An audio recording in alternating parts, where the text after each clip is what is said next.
Hi ಸ್ನೇಹಿತರೆ, ಇವತ್ತಿನ ಒಂದು ವಿಡಿಯೋದಲ್ಲಿ ನಾವು 1 ಮತ್ತು 2 ಮಾರ್ಚ್ ತಿಂಗಳ ಪ್ರಮುಖ ಪ್ರಚಲಿತ ಘಟನೆ ಬಗ್ಗೆ ಸಂಬಂಧಿಸಿದಂಥ ಮಾಹಿತಿಯನ್ನು ಪಡೆದುಕೊಳ್ಳೋಣ. ಹಾಗಾದರೆ ಬನ್ನಿ ಸ್ನೇಹಿತರೆ, ಶುರು ಮಾಡೋಣ. ಮೊದಲ ಪ್ರಶ್ನೆ ಕೊಟ್ಟಿದ್ದಾರೆ ನೋಡ್ರಿ. ಲೂನಾರ್ ಪೋಲಾರ್ ಎಕ್ಸ್ಪ್ಲೋರೇಷನ್ ಕಾರ್ಯಕ್ರಮವನ್ನು ಯಾವ 2 ಬಾಹ್ಯಾಕಾಶ ಸಂಸ್ಥೆಗಳು ಸಂಯುಕ್ತವಾಗಿ ಅಭಿವೃದ್ಧಿಪಡಿಸುತ್ತಿವೆ ಅಂತ ಪ್ರಶ್ನೆ ಕೊಟ್ಟಿದ್ದಾರೆ. ಇದಕ್ಕೆ ಉತ್ತರ ಏನಂದರೆ ಇಸ್ರೋ ಮತ್ತು ಜಾಕ್ಸಾ.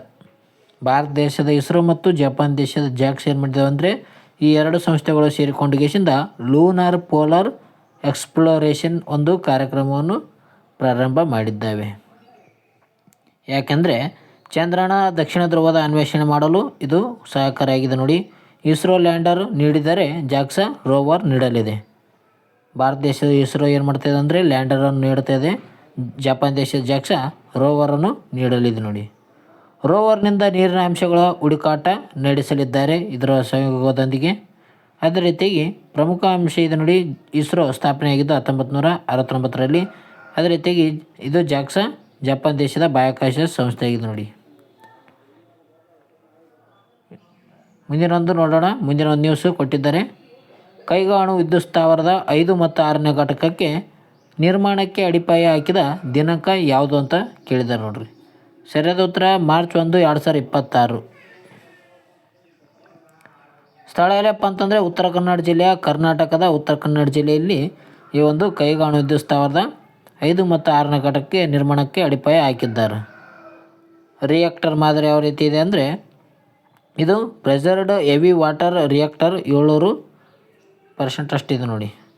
ಇದರ ಒಂದು ಸಾಮರ್ಥ್ಯ ಅಂದರೆ ಪ್ರತಿ ಘಟಕಕ್ಕೆ 700 ಮೆಗಾವ್ಯಾಟ್ ಸಾಮರ್ಥ್ಯವನ್ನು ಒಳಗೊಂಡಿದೆ ಅಂತಲೇ ಹೇಳ್ಬೋದು. ಇದು ಉತ್ತರ ಕನ್ನಡ ಜಿಲ್ಲೆಯಲ್ಲಿ ಅಡಿಪಾಯ ಹಾಕಿದ್ದಾರೆ ನೋಡಿ, ನಿರ್ಮಾಣ ಮಾಡ್ಬೇಕಂತ ಹಾಕಿದ್ದಾರೆ. ಭಾರತದ ಮೊದಲ ಅಣು ವಿದ್ಯುತ್ ಸ್ಥಾವರ ಯಾವುದಪ್ಪ ಅಂತಂದರೆ ಅದು ತಾರಾಪುರ ಅಣು ವಿದ್ಯುತ್ ಸ್ಥಾವರ. ದಕ್ಷಿಣ ಭಾರತದ ಅತಿ ದೊಡ್ಡ ಸ್ಥಾವರ ಯಾವುದಂದರೆ ಕೋಡಕುಳಂ ಅಣು ವಿದ್ಯುತ್ ಸ್ಥಾವರ. ಇದು ಎಲ್ಲಿ ಕಂಡು ಬರ್ತಂದರೆ ತಮಿಳುನಾಡಿನಲ್ಲಿ ಕಂಡು ಬರುತ್ತೆ ನೋಡಿ. ಈ ಒಂದು ದಕ್ಷಿಣ ಭಾರತದ ಅತಿ ದೊಡ್ಡ ಸ್ಥಾವರ ಕೋಡಕುಳಂ. ಭಾರತ ಮೊದಲ ಅಣು ವಿದ್ಯುತ್ ಸ್ಥಾವರ ಅಂದರೆ ಅದು ತಾರಾಪುರ ಅಣು ವಿದ್ಯುತ್ ಸ್ಥಾವರ. ಹಾಗಾದರೆ ತಾರಾಪುರ ಅಣು ವಿದ್ಯುತ್ ಸ್ಥಾವರ ಯಾವ ಒಂದು ರಾಜ್ಯದಲ್ಲಿ ಕಂಡು ಬರುತ್ತದೆ ಮತ್ತು ಯಾವಾಗ ಪ್ರಾರಂಭಿಸಲಾಯಿತಂತ ಕಮೆಂಟ್ ಮೂಲಕ ತಿಳಿಸಿ. ಮುಂದಿನ ಒಂದು ನ್ಯೂಸ್ಗೆ ಹೋಗೋಣ. ಮುಂದಿನ ಒಂದು ನ್ಯೂಸು, ಇತ್ತೀಚೆಗೆ ಸುದ್ದಿಯಲ್ಲಿದ್ದ ಹರ್ಮಜ್ ಜಲಸಂಧಿ ಯಾವ 2 ಪ್ರದೇಶಗಳನ್ನು ಸಂಪರ್ಕಿಸುತ್ತದೆ ಅಂತ ಕೇಳಿದ್ದಾರೆ. ಪರ್ಷಿಯನ್ ಕೊಲ್ಲಿ ಮತ್ತು ಓಮನ್ ಕೊಲ್ಲಿ ಸರಿಯಾದ ಉತ್ತರ ಆಗಿದೆ ನೋಡ್ರಿ. ಪರ್ಷಿಯನ್ ಕೊಲ್ಲಿ ಮತ್ತು ಓಮನ್ ಕೊಲ್ಲಿ ನಡುವೆ ಏನಪ್ಪ ಅಂತಂದರೆ ಇದು ಹರ್ಮುಜ್ ಜಲಸಂಧಿ ಕಂಡು ಬರ್ತದೆ. ನಾವಿಲ್ಲಿ ನೋಡ್ಬೋದು ಲೆಫ್ಟಲ್ಲಿ ಪರ್ಷಿಯನ್ ಕೊಲ್ಲಿ ಮತ್ತು ರೈಟಲ್ಲಿ ಓಮನ್ ಕೊಲ್ಲಿ ನಡುವೆ ಈ ಒಂದು ಹರ್ಮುಜ್ ಜಲಸಂಧಿ ಕಂಡು ಬರ್ತದೆ ಈ ಸ್ಥಳದಲ್ಲಿ. ಜಾಗತಿಕ ತೈಲ ಮತ್ತು LNG ವ್ಯಾಪಾರದಲ್ಲಿ 20%ರಷ್ಟು ಮಾರ್ಗದ ಮೂಲಕ ಈ ಒಂದು ಮೂಲಕ ಸಾಗುತ್ತದೆ ಅಂತಲೇ ಹೇಳ್ಬೋದು. 20% ಏನಪ್ಪ ಅಂತಂದರೆ ತೈಲ ಸಾಗಾಣಿಕೆ ಈ ಒಂದು ಸ್ಥಳದಲ್ಲಿ ಆಗ್ತದೆ. ಭಾರತದ ತೈಲ ಆಮದಿನ ಮೇಲೆ ಇದು ಪರಿಣಾಮ ಬೀರಬಹುದಾಗಿದೆ ನೋಡಿ. ಯಾಕಪ್ಪ ಅಂತಂದರೆ ಅಮೆರಿಕ ಇರಾನ್ ಸಂಘರ್ಷದಿಂದಾಗಿ ಇದು ಸುದ್ದಿಯಲ್ಲಿ ಕಂಡು ಬಂದದ. ಅದಕ್ಕಾಗಿ ಒಂದು ತೈಲ ತಿರುಗಾಡುವಂಥ ಜಾಗ ಅಂತಲೇ ಹೇಳ್ಬೋದು. ತೈಲದ ಹಡಗುಗಳು. ಅಮೆರಿಕ ಇರಾನ್ ಈ ಒಂದು ಸಂಘರ್ಷ ನಡೀತಾ ಇದೆ ನೋಡಿ. ಅದಕ್ಕಾಗಿ ಇದು ನ್ಯೂಸಲ್ಲಿ ಕೇಳಿದ್ದಾರೆ. ಹರ್ಮುಜ್ ಜಲಸಂಧಿಯಲ್ಲಿ ಕಂಡು ಬರ್ತದಂದ್ರೆ ಇದು ಓಮನ್ ಕೊಲ್ಲಿ ಮತ್ತು ಪರ್ಷಿಯನ್ ಕೊಲ್ಲಿ ನಡುವೆಯಲ್ಲಿ ಕಂಡು ಬರ್ತದೆ ನೋಡ್ರಿ. ಇದನ್ನು ವಿಶ್ವದ ತೈಲದ ಕುತ್ತಿಗೆ ಎಂದು ಕರೀತಾರೆ ನೋಡ್ರಿ. ವಿಶ್ವದ ತೈಲದ ಕುತ್ತಿಗೆ ಎಂದು ಕೂಡ ಕರೆದಿದ್ದಾರೆ ಈ ಒಂದು ಹರ್ಮುಜ್ ಜಲಸಂಧಿಯನ್ನು. ಮುಂದಿನ ಒಂದು ನ್ಯೂಸ್ ನೋಡೋಣ. ಮುಂದಿನ ಒಂದು ನ್ಯೂಸ್, 2026-27ನೇ ಸಾಲಿನ ಶೈಕ್ಷಣಿಕ ಒಂದು ಸಾಲಿನಲ್ಲಿ CBSE 6ನೇ ತರಗತಿಯಲ್ಲಿ ಎಷ್ಟು ಭಾಷೆಗಳನ್ನು ಕಡ್ಡಾಯಗೊಳಿಸಲಾಗಿದೆ ಅಂತ ಕೇಳಿದ್ದಾರೆ ನೋಡ್ರಿ. ಇದಕ್ಕೆ ಸರಿಯಾದ ಉತ್ತರ 3 ಭಾಷೆಗಳು ನೋಡ್ರಿ. 2026-27ನೇ ಒಂದು ಶೈಕ್ಷಣಿಕ ಸಾಲಿನಲ್ಲಿ CBSE 6ನೇ ತರಗತಿಯಲ್ಲಿ 3 ಭಾಷೆಗಳನ್ನು ಸೇರ್ಪಡೆ ಮಾಡಲಾಗಿದೆ ನೋಡಿ, ಕಡ್ಡಾಯಗೊಳಿಸಿದೆ. ಜೊತೆಗೆ ರಾಷ್ಟ್ರೀಯ ಶಿಕ್ಷಣ ನೀತಿ NEP 2020 ಅನ್ವಯ ಜಾರಿ ಮಾಡಿದೆ.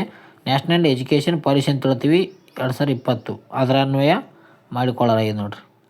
ಕನಿಷ್ಠ 2 ಭಾರತೀಯ ಭಾಷೆಗಳು ಕಡ್ಡಾಯ ಮಾಡಲಾಗಿದೆ. ಇಂಗ್ಲೀಷನ್ನು ವಿದೇಶಿ ಭಾಷೆ ಎಂದು ಪರಿಗಣಿಸಬಹುದು ಅಂತ ಕೂಡ ಹೇಳಿದ್ದಾರೆ.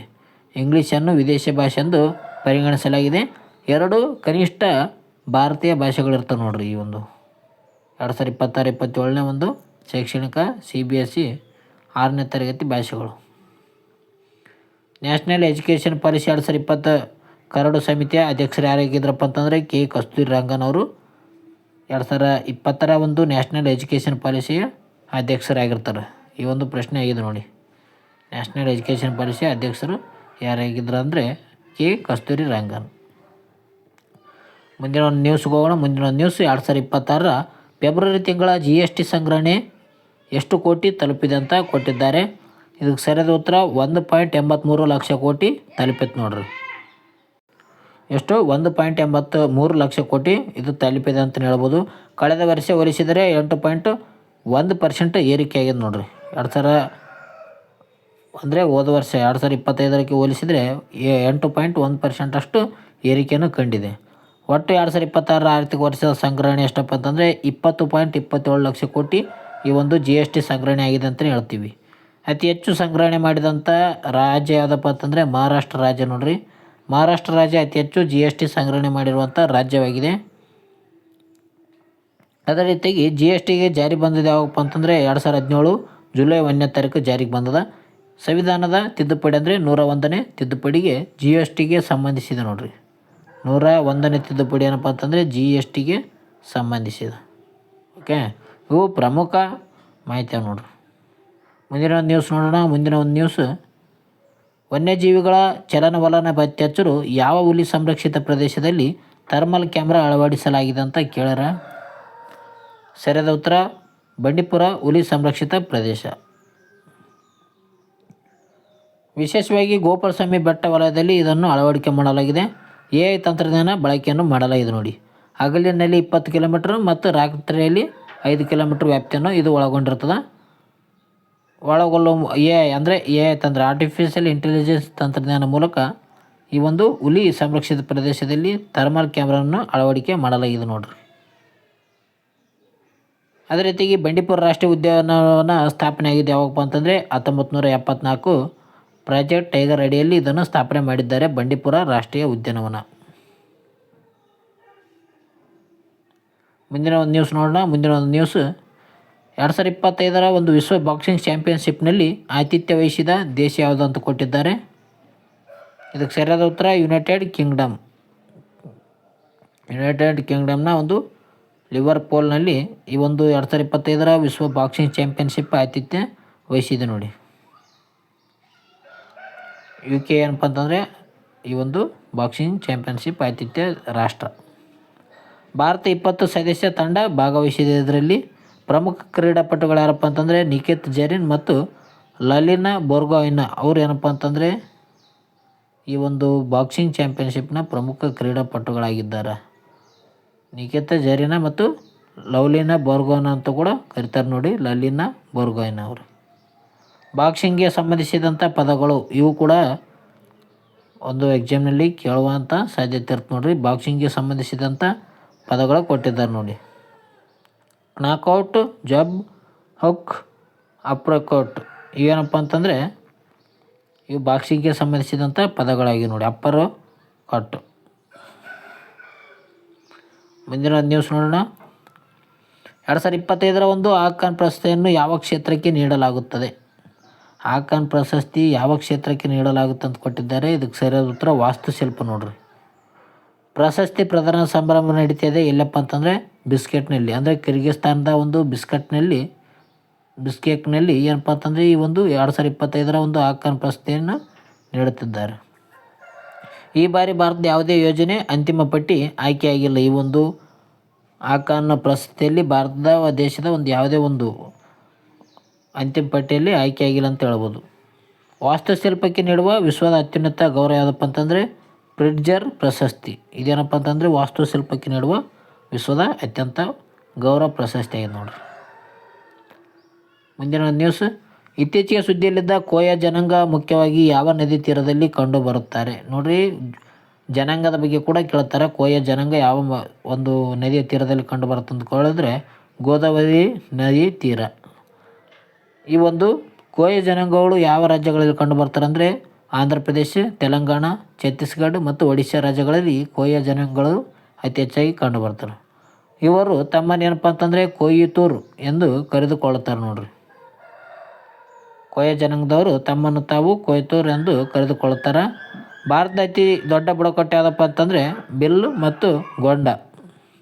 ಭಾರತ ಅತಿ ದೊಡ್ಡ ಬುಡಕಟ್ಟು ಸಮುದಾಯಗಳು ಯಾವುದಪ್ಪ ಅಂತಂದರೆ ಬಿರ್ಲಾ ಮತ್ತು ಗೊಂಡ ಎಂಬ ಬುಡಕಟ್ಟು ಭಾರತದ ಅತಿ ದೊಡ್ಡ ಬುಡಕಟ್ಟು ಸಮುದಾಯಗಳಾಗಿವೆ ನೋಡಿ. ಭಾರತದ ಮೊದಲ ಸ್ವದೇಶಿ ಮಲೇರಿಯಾ ಅಡ್ಫಾಲಿವ್ಯಾಕ್ಸ್ ಅಭಿವೃದ್ಧಿಪಡಿಸಿದ ಸಂಸ್ಥೆ ಯಾವುದಂತ ಕೇಳಿದ್ದಾರೆ ನೋಡಿ. ಅಡ್ಫಾಲಿಕ್ಸ್ ವ್ಯಾಕ್ಸ್ ಅಭಿವೃದ್ಧಿಪಡಿಸಿದಂಥ ಸಂಸ್ಥೆ ಯಾವುದಂತ ಕೇಳಿದ್ದಾರೆ. ಇದಕ್ಕೆ ಯಾವುದಂದರೆ ICMR ಅಂದರೆ Indian council of medical research ಅಂತಲೇ ಹೇಳ್ತೀವಿ. ಇದೇನಪ್ಪ ಅಂತಂದರೆ ಇದು ವ್ಯಾಕ್ಸಿನೇಷನ್ ಅಭಿವೃದ್ಧಿಪಡಿಸಿದ. ಇದು ಪ್ಲಾಸ್ಮೋಡಿಯಂ ಒಂದು ಪ್ಯಾಲ್ಸಿಫಾರಮ್ ಅಂತ ಕೇಳ್ತೀವಿ ನಾವು. ಪ್ಲಾಸ್ಮೋಡಿಯಂ ಒಂದು ಪ್ಯಾಲ್ಸಿಫಾರಮ್ ವೈರಸ್ ವಿರುದ್ಧ ಪರಿಣಾಮಕಾರಿಯಾಗಿ ಇದು ಹೋರಾಟವನ್ನು ಮಾಡುತ್ತದೆ. ಇದು ಕಡಿಮೆ ಬೆಲೆಯ ಲಸಿಕೆ ಆಗಿದೆ ನೋಡಿರಿ. ಸಾಮಾನ್ಯ ಉಷ್ಣತೆಯಲ್ಲಿ ಸಂಗ್ರಹ ಮಾಡ್ಬೋದಂಥದ್ದು ಒಂದು ವ್ಯಾಕ್ಸಿನೇಷನ್ ಆಗಿದೆ. ಪ್ರಮುಖವಾಗಿ ಮಲೇರಿಯಾ ರೋಗ ಹರಡುವ ಸೊಳ್ಳೆ ಯಾವುದಪ್ಪ ಅಂತಂದರೆ ಹೆಣ್ಣು ಅನಫಿಲಸ್ ಸೊಳ್ಳೆ ಮಲೇರಿಯಾ ರೋಗಕ್ಕೆ ಕಾರಣವಾದಂಥ ಒಂದು ಸೊಳ್ಳೆ ಆಗಿದೆ. ಕೊನೆಯದಾಗಿ ಆನ್ಲೈನರ್ಸ್ ಇದ್ದ ನೋಡ್ರಿ. ಉತ್ತರ ಪ್ರದೇಶ ಶಿಕ್ಷಕರಿಗೆ ನಗದು ರಹಿತ ವೈದ್ಯಕೀಯ ಚಿಕಿತ್ಸೆ ಘೋಷಣೆ ಮಾಡಿದೆ ಉತ್ತರ ಪ್ರದೇಶ ರಾಜ್ಯ. ಅದೇ ರೀತಿಯಾಗಿ ಬೋಡೋಲ್ಯಾಂಡ್ ಭೂ ದಾಖಲೆಗಳನ್ನು ಡಿಜಿಟಲೀಕರಣಗೊಳಿಸಿದ ಮೊದಲ ಆದಿವಾಸಿ ಪರಿಷತ್ ಯಾವುದಂದರೆ ಅದು ಬೋಡೋಲ್ಯಾಂಡ್ ಆಗಿದೆ. ಲಕ್ನೋ ನೋಡಿ, CSIRನಿಂದ ಸ್ವಸ್ತಿಕ್ ಲೋಟಸ್ ಗಾರ್ಡನ್ ಉದ್ಘಾಟನೆ ಮಾಡಿದೆ ಲಕ್ನೋದಲ್ಲಿ. ಉತ್ತರ ಪ್ರದೇಶದ ಒಂದು ಲಕ್ನೋದಲ್ಲಿ ಈ ಒಂದು ಸ್ವಸ್ತಿಕ್ ಲೋಟಸ್ ಗಾರ್ಡನನ್ನು ಉದ್ಘಾಟನೆ ಮಾಡಲಾಗಿದೆ. ವಿಶ್ವ ಅಲ್ಝೈಮರ್ಸ್ ದಿನ ಯಾವಾಗ ಮಾಡ್ತಾರೆ ಅಂದರೆ ಪ್ರತಿ ವರ್ಷ ಸೆಪ್ಟೆಂಬರ್ 21ರಂದು ವಿಶ್ವ ಅಲ್ಝೈಮರ್ ದಿನವನ್ನು ಪ್ರಾರಂಭ ಮಾಡ್ತಾರೆ, ಆಚರಣೆ ಮಾಡ್ತಾರೆ ಅಂತಲೇ ಹೇಳ್ತೀವಿ ನೋಡಿ. ವಿಶ್ವ ಅಲ್ಝೈಮರ್ ದಿನ ಇವೇನಪ್ಪ ಅಂತಂದರೆ ಪ್ರಮುಖ 1 ಮತ್ತು 2 ಮಾರ್ಚ್ ತಿಂಗಳ ಒಂದು ಪ್ರಚಲಿತ ಘಟನೆ ಇದ್ದವು. ಈ ಒಂದು ವಿಡಿಯೋ ಎಷ್ಟಾಗಿತ್ತು ಅಂದರೆ ಸೂಪರ್ ಅಂತ ಕಮೆಂಟ್ ಆಗಿ ಲೈಕ್ ಮಾಡಿ, ಶೇರ್ ಮಾಡಿ, ಸಬ್ಸ್ಕ್ರೈಬ್ ಮಾಡಿ. ಮುಂದಿನ ವಿಡಿಯೋದಲ್ಲಿ ಸಿಗೋಣ ಫ್ರೆಂಡ್ಸ್. ಟೇಕ್ ಕೇರ್, ಬಾಯ್.